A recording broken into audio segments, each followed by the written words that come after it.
Choosing Life by ginnyrules27, Chapter 60. Evie sighed as she sat on the edge of the bed at the doctor's office. It was hard, being away from work, but Gil had insisted she get checked out after she had gotten sick in her studio. She had no idea why she was sick all the time, but she knew that after about 4 months of non-stop nausea and lethargy, she was about ready to scream. "You okay?" Doug asked. "Yeah," Evie sighed. "Just I hope they give some answers." Doug gave her a small smile. "I'm sure they will. And if they don't, they'll tell us who will have the answers." I know. Evie said before sighing again. I don't know. It's hard to explain what I want to find out, you know? I get it, Doug nodded and gently took her hand. You spent so much time on the Isle without a medical system that it would make sense that, even after all these years on the mainland, it'd be strange going and trusting the doctors. Which is why I called in a favour. What do you mean? Evie asked as the door opened and the doctor walked in. Hey, Uncle Doc, Doug said with a grin. Doc grinned at the two of them. Hello! I understand you're not feeling well, Your Highness. Oh, you don't have to call me that.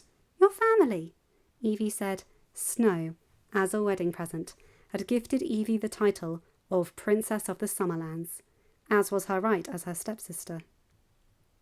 Granted, she would be the last in line after Emma and her children, and then Neil, but Evie was just happy for the title.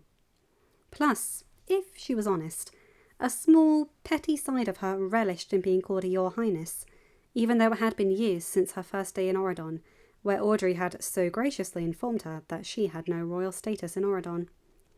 Yes, well, but you're still a princess, Evie. But for your sake, I'll drop the title. What seems to be the issue? Evie gave Doc a small smile. I've been having reoccurring nausea and feeling lethargic for a while. I thought it was just a bug, but after Emma, Amir, Gil, Doug, Snow and David and my father all said I should go see a doctor, I thought it was a good idea. Yes, because you weren't just nauseous, but actively throwing up, Doug said, shaking his head. Doc nodded. I see. Please forgive me, but are you currently craving anything unusual? Evie bit her lip. This is going to sound odd, but I've been craving cinnamon sugar cupcakes. Okay then.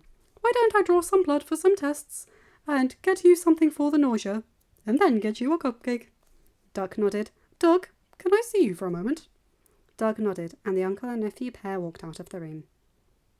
Once they were in the hall, and Doc was certain the door was closed, he smiled at Doug.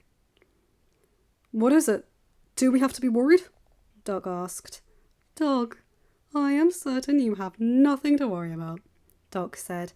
I wanted to ask you this in private, that's all. Oh, ask me what? What's your father's grandparent name was going to be? Doug paused, and then raised an eyebrow. Uncle Doc, you're not saying what I think you're saying, are you? I want to run the tests to be certain. That's why I wanted to ask you out in the hall. Doc asked. No sense in getting Evie's hopes up, and then the test prove otherwise. Doug couldn't help but smile as he heard the news. He didn't know why, but he had no reason to doubt that Evie was pregnant. His uncle wouldn't have said anything if there was a chance that she wasn't. Slipping back inside the room, Doug smiled at Evie. Nothing to worry about. Uncle Doc just had some paperwork questions, he said. Oh, Evie asked, looking confused. Why couldn't he have asked them out here? He didn't want to stress you out, Doug said, and walked over to take his place by her side once more, gently slipping his hand into hers. Evie gave it a gentle squeeze before beginning to watch the clock, absent-mindedly kicking her feet to the rhythm of the second hand. She was used to the unknown. Living on the Isle for most of her life had seen to that. But there was still a small part of her that was scared. She didn't know what was going to happen, or what news Doc was going to give her once her test results came back. Good news, Doc says as he walked back into the room. I have your test results. And? Why have I been feeling so nauseous? Evie asked. Doc chuckled. Whoever came up with the term morning sickness really gave it a misnomer, since you can get it any time of the day. Uncle Doc, are you saying? Doug asked, as it became clear that Evie hadn't completely gathered what Doc had said. Doc nodded. Congratulations, you two. Evie, you're pregnant. Wait, really? Evie asked, a small smile pulling at her lips. You're certain? As certain as I am that Queen Mal can transform into a dragon. Doc told her. Now, due to the constant nausea, I would advise taking it easy as best you can. I know you run your own business. Is there anyone you can trust to run it if you take time off? I can manage it for her. Doug spoke up. Your job is to be the dutiful husband. Doc said, a teasing note in his voice as he looked at his nephew. Evie chuckled and gave Doug's hand a gentle squeeze. He's been more than dutiful, but I don't want him getting worn out either. My dad still lives in our guest cottage, remember? I'll be fine if I need something, and you're looking after the business. Hey, we save on babysitting this way too. Doug chuckled. Please, do you think we'd be able to tear Snow away from her step-niece or step-nephew? Evie said with a small chuckle of her own. Besides Snow, David, your parents, and my dad, we are certainly not lacking in babysitters. Doug smiled and gave Evie's hand a gentle squeeze. Oh, are you sure you're okay with this? Evie sighed. I won't lie. I'm sure I'll hear my mother's voice in my head once I truly start to show, but it might not be as bad as I'm fearing it'll be. I don't need to impress a prince, because I have one. I have you. I'm just a science nerd who's good with numbers. Hey, don't sell yourself short. You're my science nerd who's good with numbers. Doug chuckled and shook his head. Please forgive the interruption, but I'm sure there are people that you would like to tell the happy news to. Oh, right. Evie chuckled and then turned to Doug. Would you be okay if we told my dad first?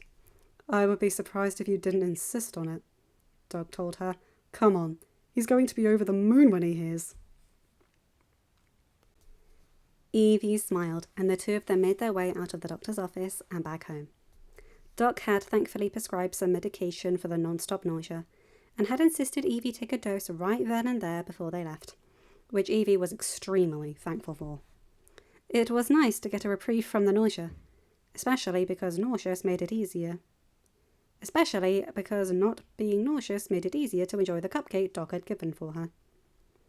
The ride was thankfully uneventful, and the two of them made it to Daniel's house practically bursting with excitement. The house was a medium-sized cottage on the land of Evie's castle. She had tried to insist on her father staying with them, stating that the castle had more rooms than she knew what to do with, but Daniel had insisted, especially after Evie had married Doug. Daniel loved his daughter, but there was a difference between living in the same house as his 16-year-old daughter and his daughter who was in her mid-20s and married. Dad? Evie called as she opened the door, knocking on it as she peered her head in. Hey, Evie. Daniel grinned as he turned to the corner to insult her. You're looking better now. How was the doctors? Did they figure out what was causing your nausea? Evie nodded, and she wasn't going to lie. Her heart swelled as she took Doug's hand and gave her father probably the biggest grin she had ever given him. They did. Well, don't keep your old man in suspense, Daniel chuckled. Dad, I'm pregnant! Daniel didn't miss a moment before rushing over and scooping his daughter up into a hug. Oh, Evie, this is amazing! Have you told Snow? Or she'll be over the moon about being an aunt. You're the first person we've told, Doug said as Evie returned the hug. Evie insisted on it, and I was more than happy to make it happen. You married a good one, Lightbeam, Daniel joked as he broke from the hug. I really did, Evie nodded, and everyone could tell that she was as sincere as she could be. Doug flushed slightly, but smiled as he gave Evie a gentle kiss on the cheek. Oh, come in, Daniel said as he led them into his sitting room. No need to stand on ceremony. What are you hoping for, in terms of gender? Or do you think you'll follow Queen Mal and have twins this first go-around? Evie shook her head. Well, ultimately, I want them healthy. I really hope my baby is a boy, she said softly. Dad, what if I turn out like Mum did? What if I mess my child up if they're a girl? You won't, Doug said gently. You won't, Daniel said, gently taking Evie's hands. You know how I know? It's because anyone who worked to make sure I was rescued from Maleficent's talons wouldn't mess up their kid. You're sure, Dad? Evie asked, her voice soft.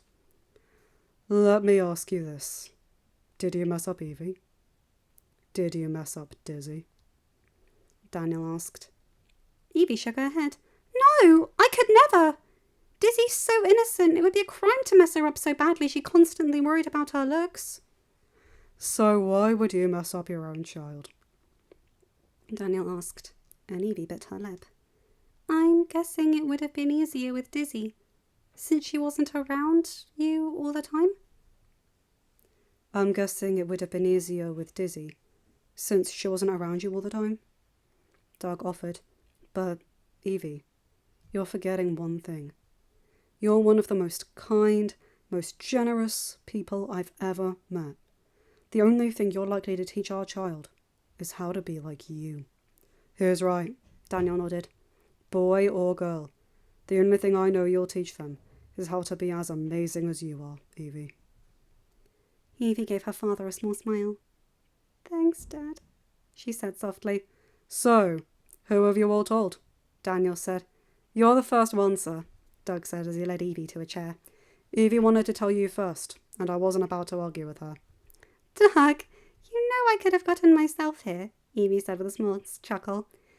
Honestly, does every man turn overprotective when it comes to having a baby? I'm probably the wrong person to ask, Evie. Daniel chuckled. I remember when your mother was expecting you. I'm pretty sure I drove your mum batty with how much I was offering. Evie shook her head. To be fair, Dad, you were on the aisle.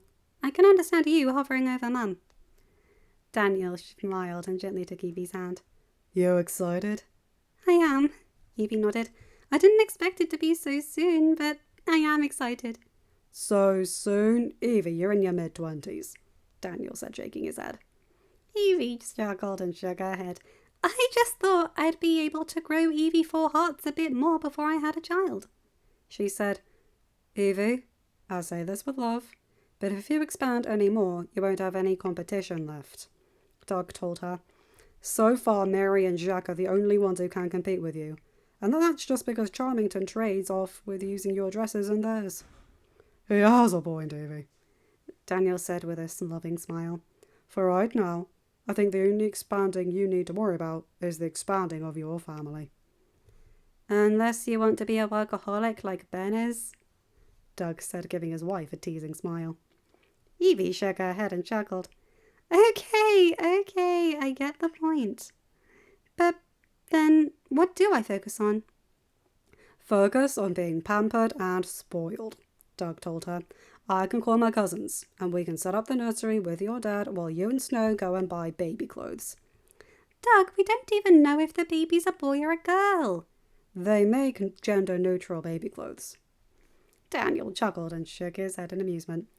I think the most important thing about this is, Evie, are you happy with this? Is this something you want?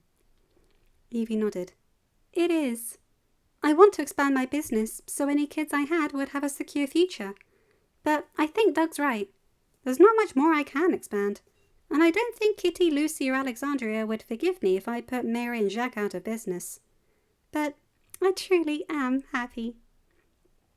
Am I worried that I'll turn out like my mum did? Absolutely, she thought as Daniel gently kissed her on the head. But hopefully that doesn't happen. Actually, not hopefully. It won't happen. Because I won't let that happen, and I know Doug won't either. Whether we have a boy or a girl, the only thing this baby will know is that they're loved and supported no matter what. She gently rested her hand on her stomach and smiled. Pregnancy was definitely a new adventure, but Evie was confident she could handle it with her family by her side. She smiled as she imagined the reactions she'd get from the other members of her family. I'll tell you right now, they'll hear Dizzy's squeals from the aisle, Doug chuckled, and Evie couldn't help but agree. Her surrogate sister was quite the excitable one, but Evie wouldn't change that for the world. End of chapter. Hi guys, hope you enjoyed that one. Ginny, you've done it again. That was so flippin' awesome. I love that Doug called in Doc. I'm sorry I forgot the names mixed up there, right? Really similar when you're pronouncing them. But, oh, that was lovely. And why could I so imagine Evie liking cinnamon cupcakes? I'm actually more of a muffin girl myself. When it comes to cupcakes, I find the icing goes up my nose. Anyway, and that lovely bit with Daniel being the first one they told. That's just so sweet. Anyway, you guys know the drill. Like, comment, and subscribe, and hit that bell to get notified for whenever I upload a new video. Have a good day, night, or whatever time zone you're in. Bye, my guys, gals, and albino pals. I'll see you in another video. Take care.